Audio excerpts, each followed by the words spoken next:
Welcome back to All-Star Weekend from Texas Motor Speedway. It's going to be an absolute scorcher of a weekend. I think they might get a little bit of reprieve for the actual All-Star race on Saturday or Sunday night, but it's still probably going to be in the high 80s, low 90s. But say a prayer for the Xfinity guys that are scheduled to race absolute midday on Saturday, where I think ambient air temperature is going to be 105 to 108 degrees.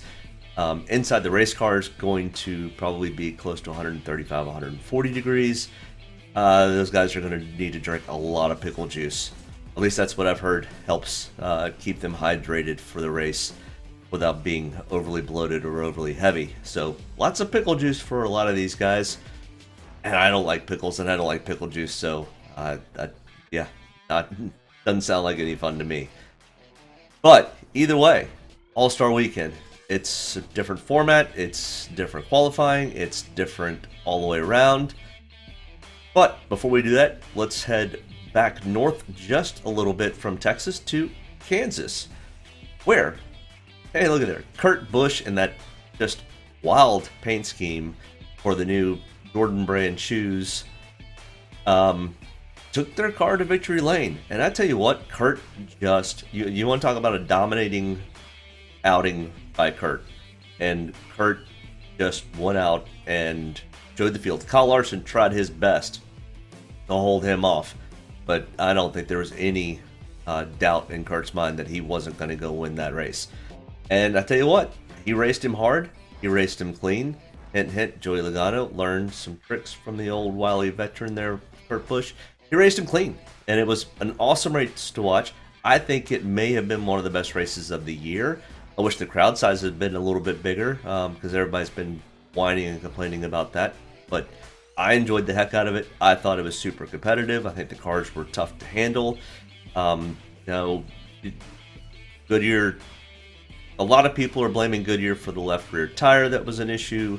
I think it was set up more than tire issue, because Kurt Busch didn't have an issue, and he was super fast all day. Never blew a tire out. Kyle Larson never blew a tire out. Finished in second.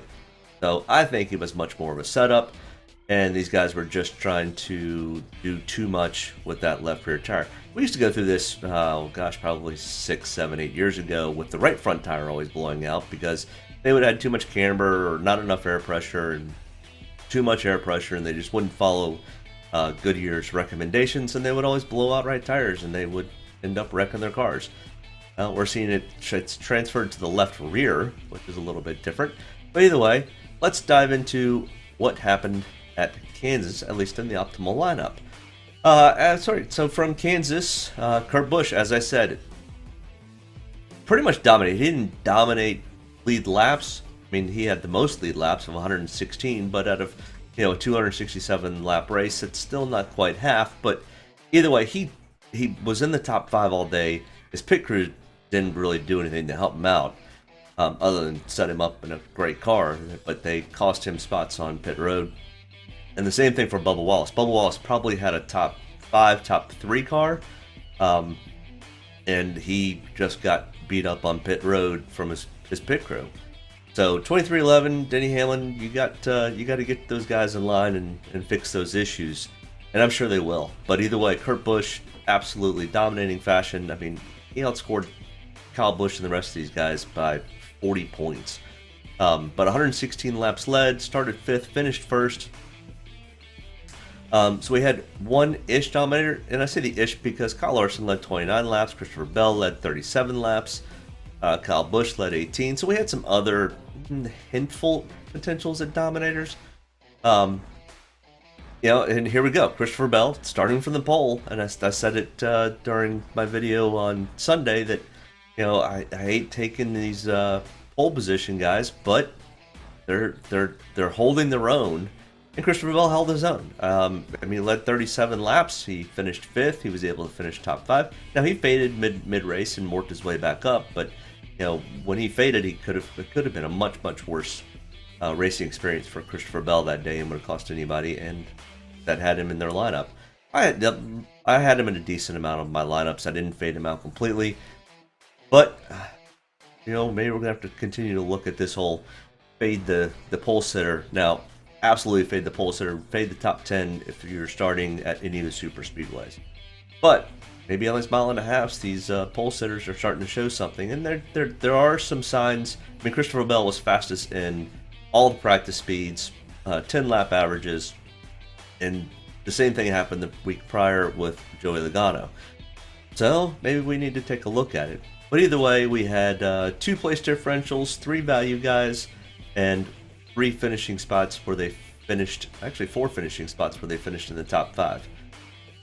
But either way, our optimal lineup challenge for the year, Ross Chastain still holding a 2-race lead with 7. Chase Elliott, Eric Jones, and Kyle Busch now with 5. And a couple of the guys, Daniel Suarez, William Byron, Austin Dillon, and Christopher Bell with 4. And then we got a bunch of other people that are holding in there with 2s and 3s. So kind of gives you an idea of what these guys are doing to make the optimal lineups and to maybe target. All right, we are at Texas Motor Speedway for the NASCAR All-Star Race. Texas is a intermediate tri-oval track, 1.5 miles in length, 20 degrees in turns 1 and 2, and 24 degrees in turns 3 and 4. The race length is 125 laps that is split into 4 different segments: 25 lap, 25 lap, 25 lap, and a 50 lap. Dominator points will equal 87.5, coming from 31.25 laps led and 56.25 fast laps. Dominator points will not be a big concern, and we are not going to be hunting for a dominator. I mean, whoever the dominator is probably going to end up winning the race, but maybe not. But I don't think dominator points are something we need to focus a whole lot of energy on this weekend. Where you do need to focus is potentially place differential and finishing position. I think those 2 things are going to be very key. It's just kind of the same things that we look at when we go to road courses that have, much shorter lap counts.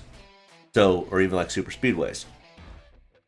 Because all of these fast laps and laps led are going to be spread across lots of different drivers. But when we do our track comparison, it is a basic cookie cutter type model. Kansas and Las Vegas are more D-shaped, where Texas and Charlotte are more tri-oval, but they race very, very similar.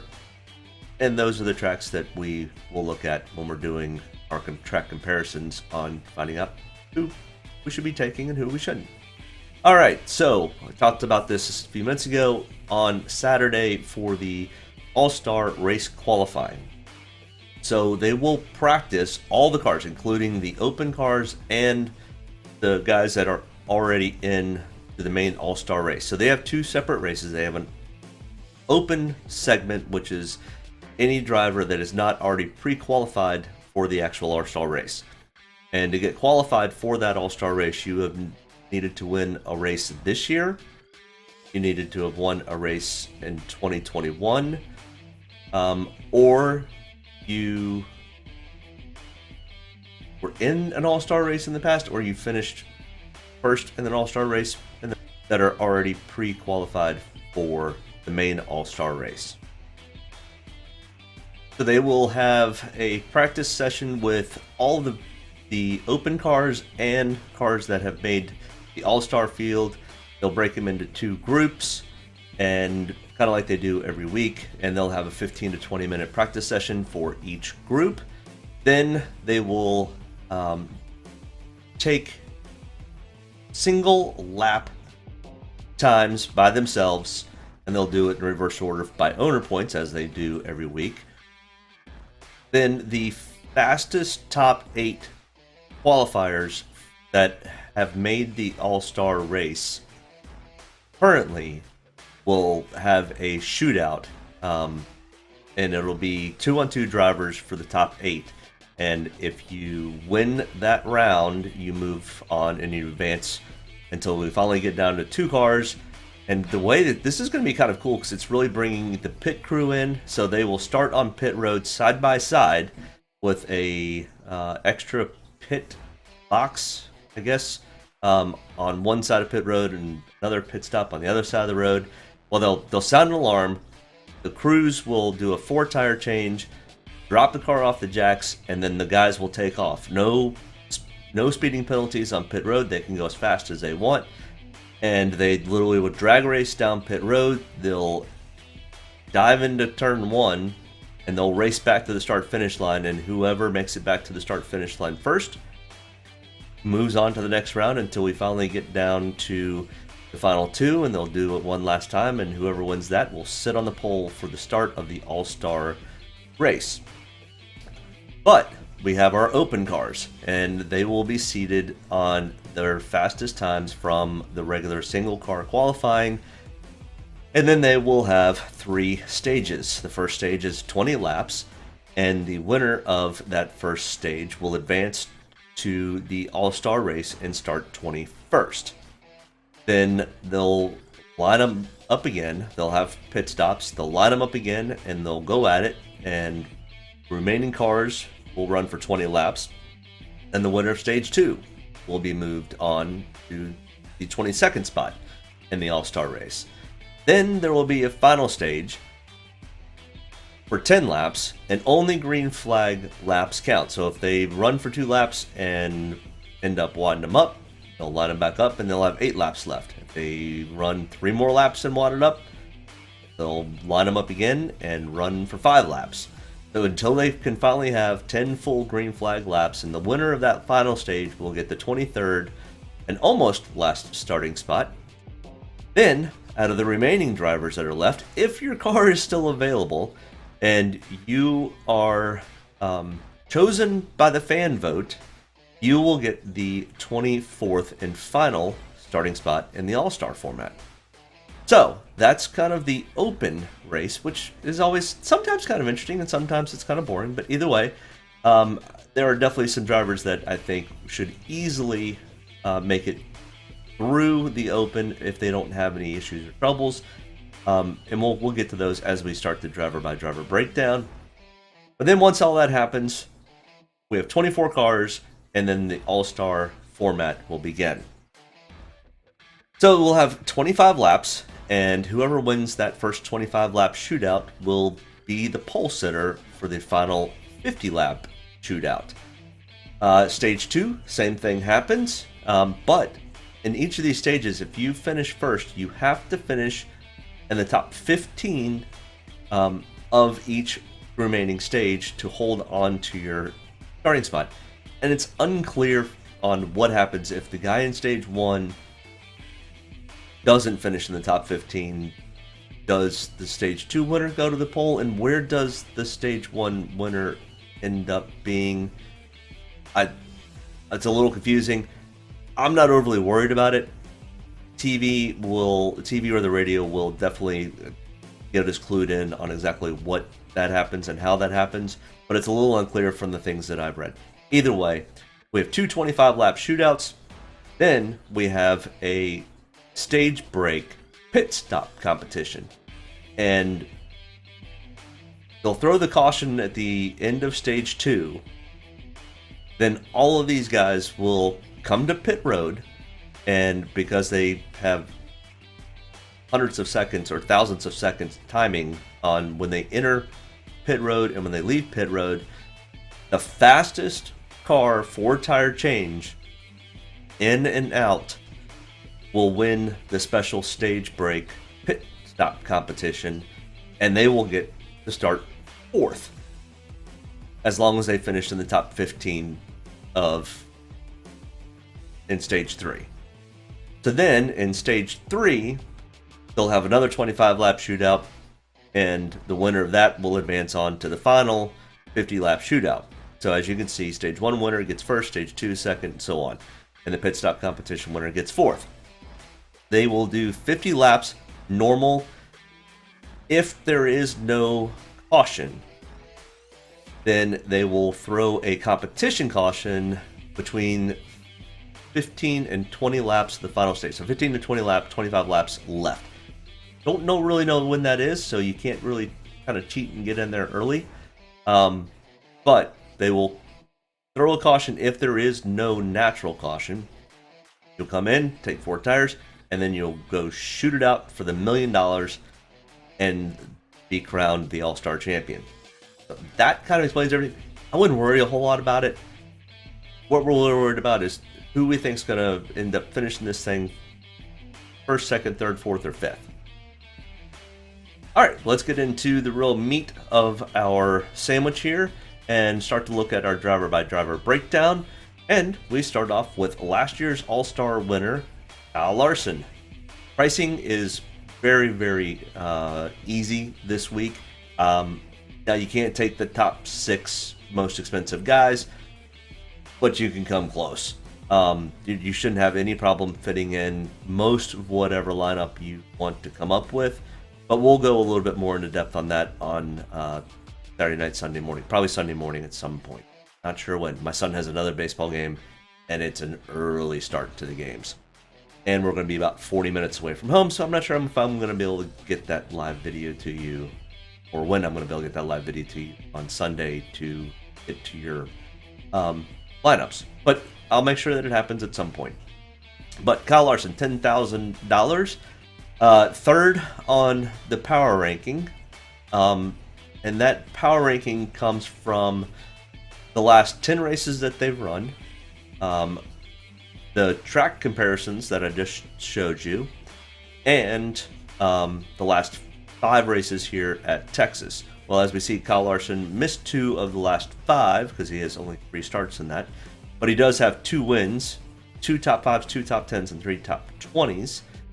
He does have the highest Draftkings average at 83.4 and has the best average finishing position of 4.7 out of the 3 starts of those 5 that he had. He finished first in this All-Star race last year and has raced here 15 total times with those 2 wins, 5 top 10s, 5 top 5s, 6 top 10s, and 9 top 20s. So that third on the power ranking kind of comes that he doesn't have as many starts as some of these other guys. Or doesn't have the full 5 starts. And his record currently for the last 10 races of this year. He ran really well last week. I expect him to be probably the Onzot favorite to win this. But there are going to be some guys who are running really well who are going to want to have a say in that. One of them would be Chase Elliott. His stats here are not very good. $9,700, 5th on the power ranking, does not have a win here. And in the last 5 starts, he has 1 top 5, 2 top 10s, and 4 top 20s, a 24.8 Draftkings average, and a 14.8 average finish. He did finish 3rd here in the All-Star race last year. And out of his 12 total attempts here at Texas, he has 3 top 5s, 7 top 10s, and 11 top 20s. Kyle Busch, $9,500, number 1 on the power ranking. This track just fits Kyle Busch's driving style. He's always really competitive here. And out of the last 5 starts here at Texas, he does have 1 win, 2 top 5s, 5 top 10s, 5 top 20s, a 54.2 Draftkings average, and a 5.8 average finish. Finished 9th here in the All-Star race last year. And out of his 32 total starts here at Texas, he has 4 wins, 14 top 5s, 19 top 10s, and 28 top 20s. He's really good here at Texas. Denny Hamlin, somebody who's not that great here. He's even worse than Chase Elliott, $9,200, 14th on the power ranking. And, Denny Hamlin had a really good race last weekend. One of his better races, other than when he won at Richmond. Which I really don't think was all that much of a great outing for Denny. I think it was great pit strategy by his crew chief. But either way, he got the win. But Denny Hamlin's been just awful other than Richmond and Kansas. So maybe Toyota has finally found some speed. Maybe they finally are starting to get rid of the jinx that they've had all year. But either way, even if he was running good, Denny Hamlin just doesn't run good at this track. But maybe this next-gen car will help him? I I don't know. I don't know what really to do with Denny yet. I'm gonna have to see how he practices and qualifies and all that type of stuff, because we're gonna get some pretty good data points from practice and qualifying this week.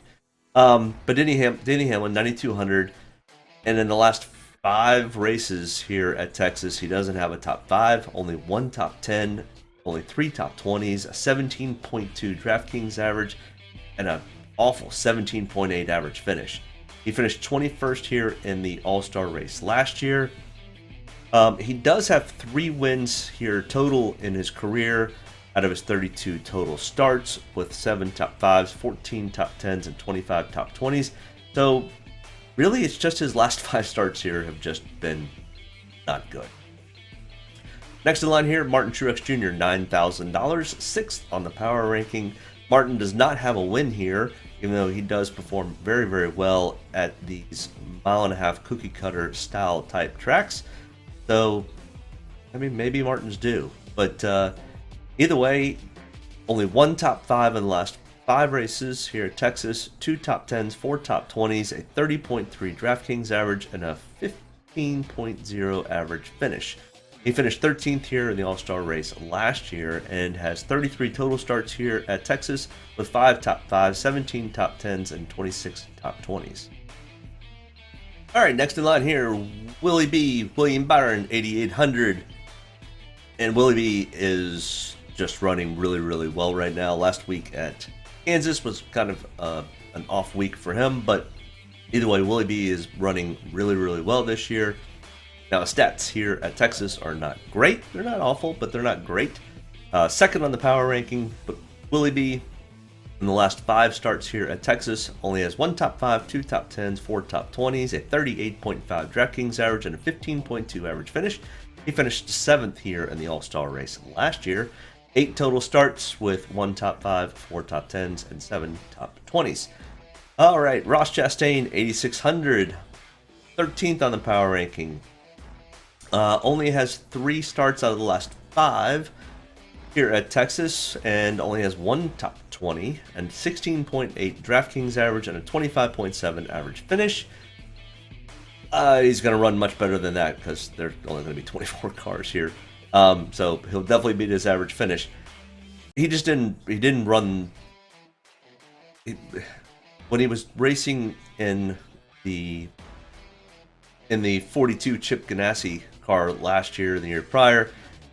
Just didn't have as much speed as he's got now with Trackhouse. So I think Ross Chastain could be somebody to potentially watch this week. Let's see where he qualifies and practices. But either way, 18th in last year's All-Star race, and out of his 6 trips here to Texas, only has 2 top 20s. All right, next in line here, Joey Logano, 8,400. 12th on the power ranking, and in the last 5, well, actually, he's never won a race here at Texas. But Joey in the last 5 has 3 top 5s, 4 top 10s, 4 top 20s, a 33.7 Draftkings average, and a 10.2 average finish. He finished 4th here in the All-Star race last year. 27 total trips here to Texas with 12 top 5s, 15 top 10s, and 20 top 20s. All right, next in line here, Alex Bowman, 8,200, 8th on the power ranking. And in the last 5 starts here at Texas, Alex has 2 top 5s, 5 top 10s, 3 top 20s, a 28.6 Draftkings average, and a 15.8 average finish. He did finish 6th here in the All-Star race last year. 11 total starts to Alex Bowman's resume here at Texas with 2 top 5s, 3 top 10s, and 6 top 20s. All right, next in line here we have Tyler Reddick, and our first driver that will need to race his way in from the All-Star Open race. Hence the asterisk next to his name, in case you're wondering what the asterisks are for. These are the guys that will need to race their way in from the Open segment. I think Tyler Reddick will probably get that done in segment 1, if not segment 2. And Tyler Reddick may even be one of the guys that's going to be lined up for one of the fan votes. Either way, 11th on the power ranking. He did not race in the All-Star race last year, so he has only 4 starts here at Texas out of the last 5. In fact, he only has 4 starts total, with 1 top 10, 2 top 20s, a 44.2 Draftkings average, and a 10.05 average finish. I think Tyler Reddick should have no problem getting in. Ryan Blaney next in line, $7,900. Why Ryan Blaney is priced so inexpensive this week? I think $7,900 for Ryan Blaney with the stats that he has here, and he's been running fairly well this so far. I don't know why they priced him down so low, but I think Ryan Blaney is absolutely a bargain this week. 4th on the power ranking out of the last 5 races here at Texas. He has 2 top 5s, 5 top 10s, all 5 in the top 10, 5 top 20s. 63.9 Draftkings average and a 6.0 average finish. It's the 3rd best average finish of all the drivers in the field. Why is $7,900 is baffling. He finished 5th here in the race, the All-Star race last year. 12 total starts here at Texas with 4 top 5s, 8 top 10s, and 10 top 20s. Ryan Blaney is just dirt cheap for his stats. Now, is that going to translate to anything? Hard to say. Let's see what he does in practice and qualifying, but just on stats alone, he is well underpriced. All right, next open driver, Eric Jones, $7,700, will need to race his way in or potentially get the fan vote. 17th on the power ranking, 4 total starts in the last 5 races here at Texas, with 2 top 10s, 3 top 20s, a 39.9 Draftkings average, and a 12.3 average finish. He did not race in the All-Star race last year and has 10 total starts to his resume here at Texas with 3 top 5s, 6 top 10s, and 8 top 20s. So Eric Jones, at least when he was running in with the Gibbs, ran really well here. Daniel Suarez, another open driver that will need to work his way in through the open and win. $7,600, 19th on the power ranking. 4 total starts here at Texas with 1 top 5, 2 top 10s, and 2 top 20s. Daniel's another one that potentially could get the fan vote also. 38.7 Draftkings average and a 15.8 average finish. He did not race in the All-Star race last year. He wrecked early in the open race last year, if I remember correctly. 9 total starts here at Texas with 2 top 5s, 3 top 10s, and 5 top 20s. Christopher Bell, $7,500. I mean, once again, I don't know why Christopher Bell's this cheap also. He's been running really, really well as of late, and his stats aren't bad here. 10th on the power ranking. 4 total starts out of the last 5. 2 top 5s, 2 top 10s, 3 top 20s, a 44.1 Draftkings average, and a 9.5 average finish. I mean, he finishes better than 10th here.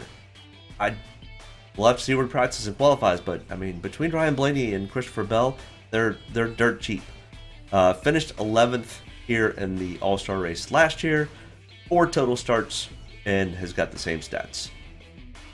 Austin Dillon, another driver that will need to race his way in. I think Austin Dillon could be, in my opinion, the 3rd of the 3. So I think potentially Eric Jones, Tyler Reddick, and Austin Dillon all win their way in. And I think the fan vote's going to be down to just a few guys. Daniel Suarez maybe one of them. But Austin Dillon, $7,400. Austin's got a win here in the last 5 races. He's 15th on the power ranking. Has 1 top 5, 1 top 10. But all 5 races he's finished in the top 20. A 37.8 Draftkings average. 11.6 average finish. He finished 19th here in the All-Star race last year.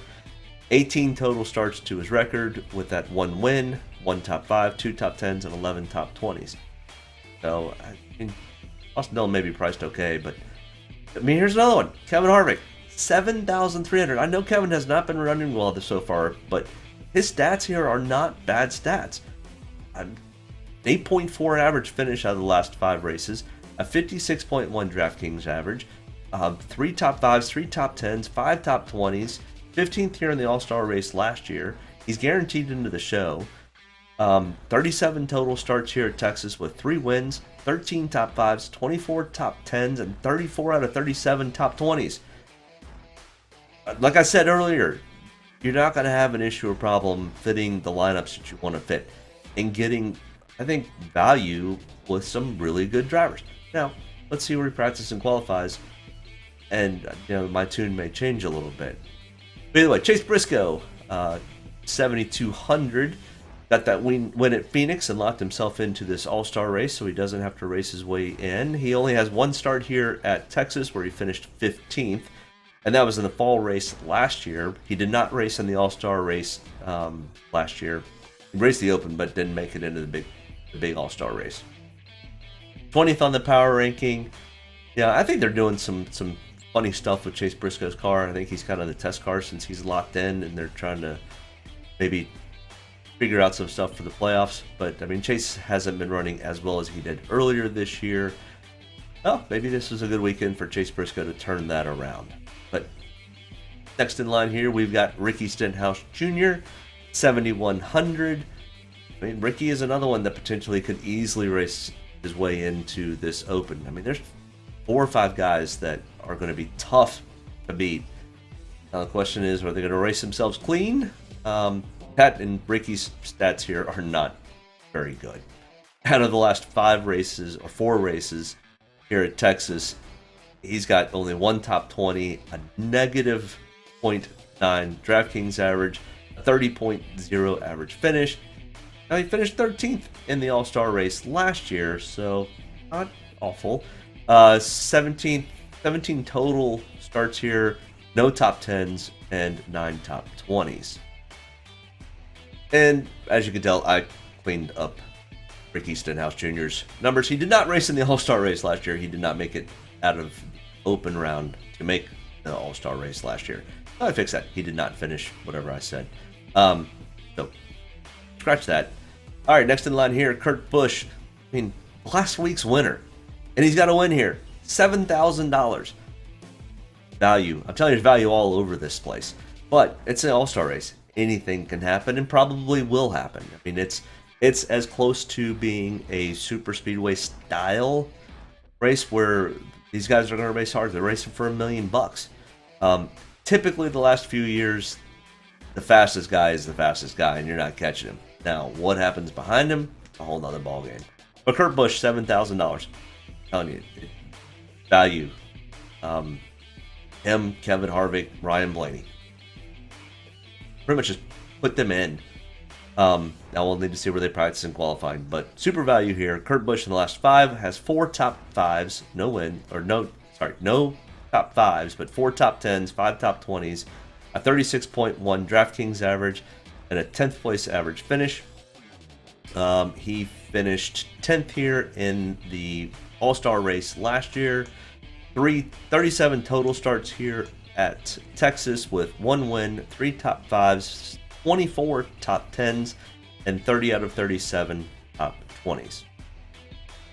Austin Cindric, our Daytona 500 winner, does not have to race his way in. He is in the All-Star field, and we don't have any stats because this is his rookie year, and he's never raced the Cup Series here at Texas. So, 6,900. Let's see where he practices and qualifies. 23rd on the power ranking. Brad Keselowski, 6,800. Man, he's another one right there with Denny.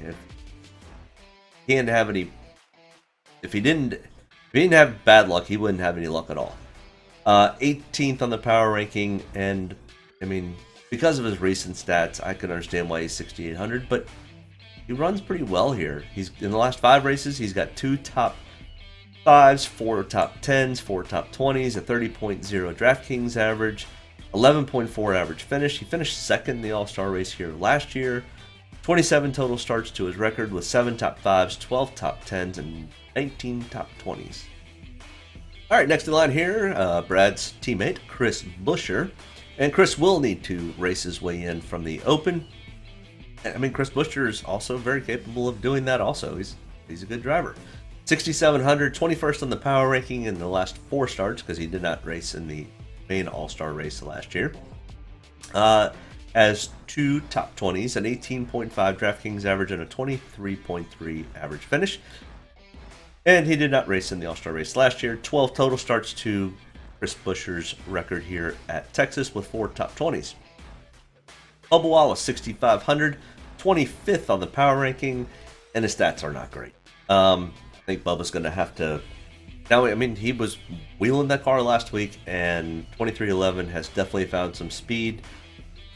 So we'll see what Bubba can do. I also think Bubba may be in line for the fan vote, but I thought he was going to be in line for the fan vote last year and didn't get it either. So Bubba lost 6,500, one top 20 in the last 4 races, a 6.1 Draftkings average, and a miserable 27th place average finish. And out of the 7 total races here at Texas, he's got 1 top 10, 2 top 20s. So stats are not great for Bubba. Cole Custer is going to have to race his way in. Yeah, I didn't put the asterisk next to Bubba's name. No, Bubba does not have to race his way in. He won Talladega last year. What was I thinking? There's a reason why I have no. All right, so Bubba's in. Cole Custer's going to have to race his way in. $6,400, 33rd on the power ranking. And in the last 4 races here at Texas, he's got 3 top 20s, a 15.7 Draftkings average, and a 21.5 average finish. He finished 14th here in All-Star race last year, and the stats are still the same, 3 top 20s. Eric Almirola, 6,300. He's in. He won in New Hampshire last year. 16th on the power ranking. In the last 5 starts here at Texas, 1 top 5, 3 top 10s, 4 top 20s, a 44.9 DraftKings average, and a 21.5 average finish. Finished 8th here in the All-Star race last year. 22 total starts for Eric Almirola here at Texas, with 1 top 5, 6 top 10s, and 13 top 20s. All right, Justin Haley. Justin Haley's going to have to race his way in. 6,200, and now we only have 1 race to go off of, and he finished 37th and lost a negative 0.1 DraftKings average. But that was in really bad equipment, and he's doing in much better equipment. Now, pit crew screwed him over again last week and had a tire fall off and pretty much ruined Justin's day in Kansas. So, the crew chief's going to have to go home, or he's going to have to stay at home for this All-Star race, and 2 crew members. So, I don't know what to make of Justin. College Racing's got to clean some stuff up. I mean, I one of my favorite teams of the new teams. I really like Trackhouse and College. I think they're great for the sport. All right, so Justin's teammate, AJ Allmendinger, won the Indy Road Course last year, so he's automatically in the show. $6,000, and he hasn't raced at Texas in a Cup car in a really long time. So no stats of recent, but does have 20 total starts to his resume, with no top 5s, 2 top 10s, and 12 top 20s. Talk about a long shot. AJ may be the guy to take that long shot with. All right, next in line here we have Harrison Burton, who will need to race his way into the All-Star race. 5,900, 29th on the power ranking. And we don't have any stats for Harrison because he's never raced here in the Cup Series. So we'll see where he practices and qualifies, but not sure he makes it in. All right, next in line here, we've got Ty Dillon, 5,800. Ty Dillon, 31st on the power ranking. And Ty Dillon did not race here last year at all, but he does have 3 starts over the last 5. Where he's got 1 top 20, a 16.2 DraftKings average, a 25.7 average finish. Ty will have to race from the Open to get himself into the regular All-Star race. Did not race the All-Star race last year, and 9 total starts to Ty Dillon's record, with 4 top 20s out of those 9. Corey LaJoie next in line here at 5,700. Corey will also need to race his way in from the Open. If he can get there, he can race in the All-Star race. 26 on the power ranking, and out of the last 4 starts, he's got 2 top 20s and a 25.2 DraftKings average and a 24.3 average finish. Corey did not race in the All-Star race last year. 8 total starts to Corey LaJoie's resume, with 2 top 20s.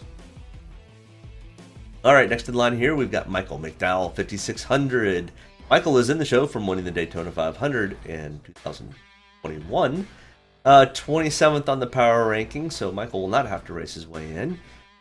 5,600, and the last 5 races here at Texas, he has 3 top 20s, a 27.3 DraftKings average, a 19.0 average finish. He finished 12th in the All-Star race last year. 19 total starts here at Texas with 5 top 20s. Todd Gilliland will definitely have to race his way in, and not sure he's capable of it, or I'm sure he's capable of it, but not sure he will. $5,500. We don't have any stats for Todd, so let's see where he practices and qualifies, but I don't think he's the guy to really search after. All right, and our last guy, at least on DraftKings, $5,400, Landon Castle. 32nd on the power ranking, has 1 start in the last 5 races here, where he finished 27th and had a 20.9 DraftKings. 18 total starts with no top 20s for Landon here at Texas. All right, not priced in DraftKings is Garrett Smithley, Cody Ware, and BJ McLeod. I wouldn't think they would anyway, so maybe this is something new that DraftKings is doing, or maybe it's just something they're doing for this All-Star race, going, these guys have no shot in making it. They never. Every dog has his day, but yeah, I didn't even put stats together because they didn't have any pricing. So Garrett Smithley, Cody Ware, and BJ McLeod are not in DraftKings, but are racing in the... All right, so last year's optimal lineups for the Texas All-Star race was not 267 laps. It was only 100 laps. As you can see, though, we had 2 place differential guys. We had 2 guys that were value, and value being 7,500 and 7,300. But, I mean, with the pricing this year, that could easily hold true also. You know, nobody started... You know, we had some... We're definitely looking at place differential. Nobody started in the top 5. And all of the finishes were... Nobody... Kyle Larson did not make it, even though you could have probably swapped out... Yeah, you could have definitely swapped out Kyle Larson and Ryan Blaney and only had 4 points difference. So that definitely would have put you in the cash. So I've definitely added this stat below that kind of shows everyone else that could have potentially, if you'd swapped 1 or 2 of these guys out, still been in a cash lineup situation. I mean, look at the smattering of fast laps and laps led. So once again, we're not looking for dominators this weekend. We're really going to hone in on place differential and who we think are going to finish at least top 10. Really what we're looking for is who's going to finish in the top 5. Because like I said, you could have easily swapped out Kyle Larson and Ryan Blaney and been very close to the optimal lineup. All right, so like I said earlier, I'm going to do my best to be on live at some point to break down qualifying and practice, and who will be some of my picks, not necessarily for dominators, but who I think has the best chance to move up in the running order, who's got the best chance at a really good finish, and who some of these value picks may be. You know, the question is, you know, does a Tyler Reddick race his way in from the open, start 21st or 22nd? It's going to be really tough not to take Tyler Reddick starting that far back when he's been running so well lately. That, and they've got a ton of pit stops, so I don't think tire wear is not going to be an issue. I mean, these guys are going to have fresh tires, except for that last 50-lap run, but they're going to have to come in and pit at some point. I mean, the most we're looking at is 25 laps. Now, there will be a little bit of tire fall off, but nothing that should cause of any major issues. With that being said, you know, can the King of Texas get himself back in victory lane? Well, we'll have to find out. Hey, I'm going to get off of here. Join me back on Sunday morning or Sunday at some point, and we'll break down practice and qualifying. Stay cool out there because it's already in the mid-90s here at my house, and I think it's at least that in Texas currently. So thanks for joining. We will see you sometime this weekend. Thanks for watching. Make sure you hit that like and subscribe button, and we'll talk to you soon. Thanks. Bye. Good luck. Get a good deep breath. Get ready to roll here. Only about one thing tonight, getting the W, so got to be around the end to do that. Get ready to roll tonight, boys. Let's go have some fun. Don't get me any more fired up than I already am. All the way to the checkered. You're fine. Nobody's got to run. Check it back, baby! Hell yeah! Proud of you there, Mac. Good job, pal. Thanks, man. Good job all day. Great work, my man. Great work. Keep putting yourself in position. We'll win our share, right? We got one back today, brother. Good job. Great job, guys. Excellent work, my man. Excellent work. Thank you. Man, that's awesome. Set out with a goal. We got it here, bud. Thank you very much. Really proud of you, man. Drove your butt off tonight. We had the fastest car here, bud. Probably killed our deal there. Just feel like I gave one away. Yeah, boys. Way to rebound. Great job. Great job, bud. Really good job. Appreciate you hanging in there with us all weekend. What a weekend. Good job. Thank you.